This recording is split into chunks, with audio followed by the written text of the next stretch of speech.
أعوذ بالله من الشيطان الرجيم بسم الله الرحمن الرحيم يا أيها الذين آمنوا كتب عليكم الصيام كما كتب على الذين من قبلكم لعلكم تتقون.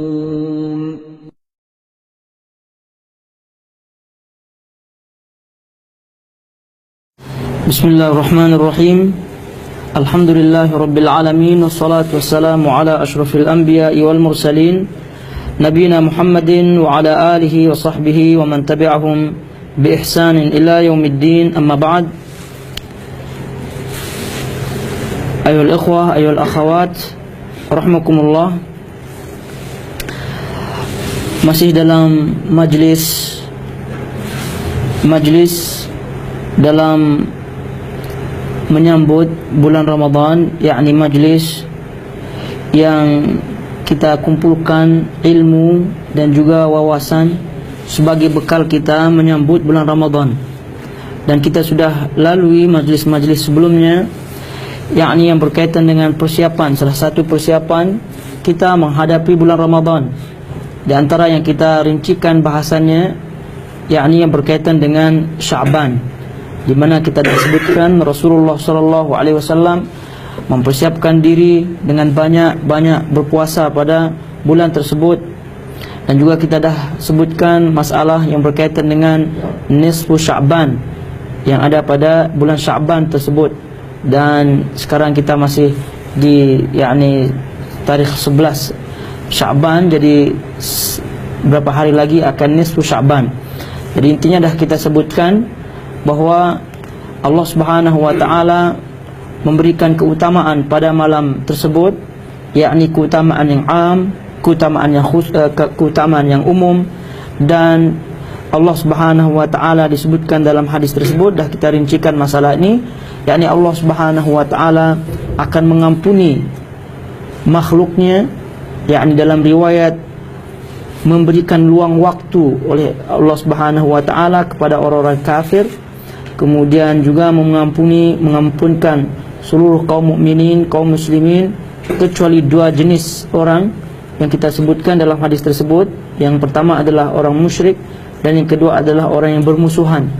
Oleh karenanya, mari sebelum kita masuki malam nisfu Sya'ban ni, mari kita cek diri kita, adakah di kita ni masih ada unsur-unsur syirik, adakah yang besar ataupun yang kecil. Jadi syirik sama ada yang besar maupun yang kecil, ini semua hendaknya harus dibuang jauh-jauh.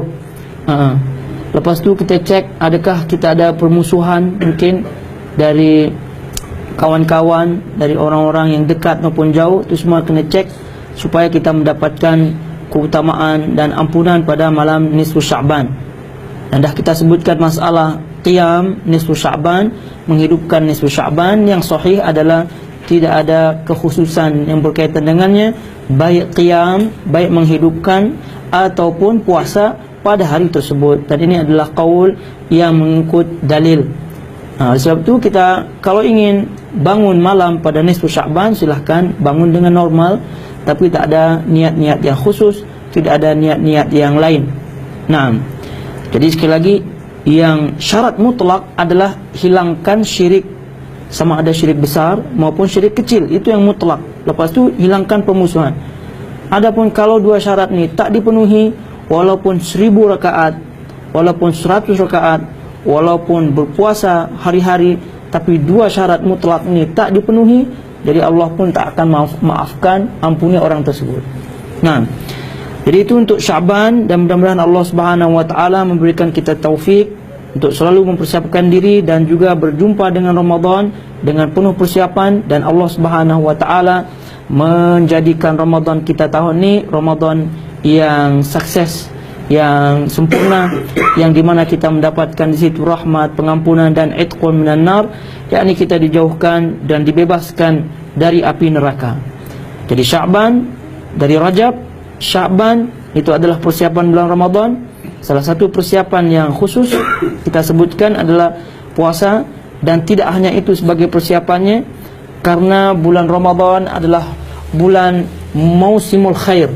Mausim al-khair, yakni mausim maknanya musim, al-khair maknanya kebaikan. Jadi seluruh kebaikan di situ itulah musimnya. Terutama nanti di yakni malam terakhir, akhir-akhir, yakni adanya Lailatul Qadar. Nanti insyaallah kita akan sebutkan.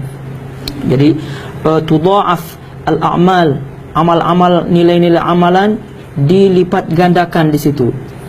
Jadi termasuk juga persiapan di bulan Sya'ban ini, puasa satu hal. Yang lain hal juga yang tidak kalah pentingnya, yakni kita membiasakan diri dengan amal-amal yang soleh. Gitu.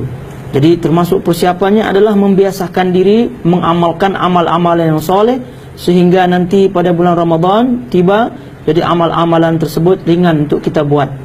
Macam tu, solat sunnah lah, qiyam lah misalnya, atau sedekah lah misalnya, atau misalnya membantu, semua amal-amal soleh yang lain hendaknya pada bulan Sya'ban ni dibiasakan agar tadi kita sebutkan sampainya pada bulan Ramadan ringan untuk kita lakukan. Nah, terus jadi Ramadan kita dah sebutkan adalah ibarat dhaif, ibarat tamu yang amat agung, yakni tamu yang membawa hal-hal yang barakah, yakni kebaikan yang banyak. Sehingga dah kita sebutkan Ramadan ini ditunggu-tunggu khususnya oleh kaum muslimin, ditunggu-tunggu oleh kaum muslimin. Jadi kita sebutkan di antara, yakni salah satu di antara persiapan pada bulan Ramadan ni, kita dah sebutkan puasa, di antaranya adalah hendaknya selalu kita berdoa kepada Allah dengan ikhlas, dengan yang tulus, agar supaya Allah Subhanahu wa taala menyampaikan kita pada bulan Ramadan. Karena kita tak tahu umur sampai bila, sampai yakni kekuatan fisik kita, adakah kita sakit, adakah kita sehat pada bulan Ramadan, kita tak tahu. Oleh sebab itu, yakni ini persiapan ni penting juga, jangan sampai dilupakan. Mungkin banyak yang terlupa ni. Jadi persiapan macam-macam, menuntut ilmu lah, berpuasa lah, lupa pula berdoa macam ni. Jadi berdoa, ya Allah sampaikanlah hamba terus. Oleh sebab itu kita sebutkan ulama salaf terdahulu 6 bulan sebelum Ramadan mereka terus ulangi doa-doa, yakni doa umum yang jelasnya doa agar supaya Allah menyampaikan, menghidupkan, mempertemukan dia pada bulan Ramadan. Dan itu terus sentiasa, kalau boleh setiap kita berdoa jangan terlupa doa ni. Karena kalau miss, itu kemungkinan macam mana? Jadi kita tak berdoa. Jadi kalau dah selalu kita sebut, insya-Allah taala, walaupun qadarullah, misalnya Allah takdirkan kita meninggal atau Allah takdirkan kita sakit misalnya, jadi insya-Allah Allah telah yakni menulis sempurna pahala kita.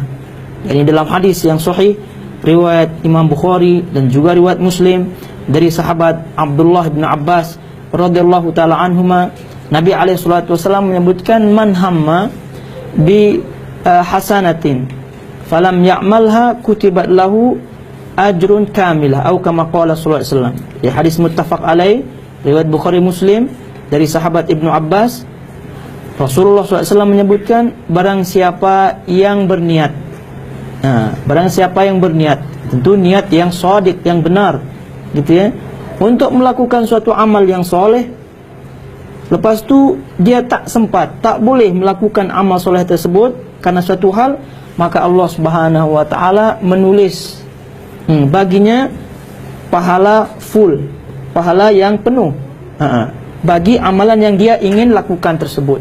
Ini luar biasa. Sebab itulah pentingnya kita berdoa dan termasuk persiapan kita dalam bulan Ramadan. Tadi kita sebutkan dah kita puasa, kita sebutkan dah kita biasakan amal-amal yang soleh. Ni pula jangan lupa ni, setiap kali berdoa minta, ya Allah sampaikanlah aku, sampaikanlah hamba-Mu ni sampai bulan Ramadan. Terus kemudian berikanlah hamba-Mu taufik, dan macam-macam doa kebaikan untuk kita, yakni disampaikan oleh Allah kepada bulan Ramadan. Sebab itu dinukilkan dari ulama-ulama salaf, semacam disebutkan oleh ulama salaf, misal Al-Mu'alla Ibn Mufaddal, kanu yad'una Allah Ta'ala 6 ashhurin an yuballighahum Ramadan.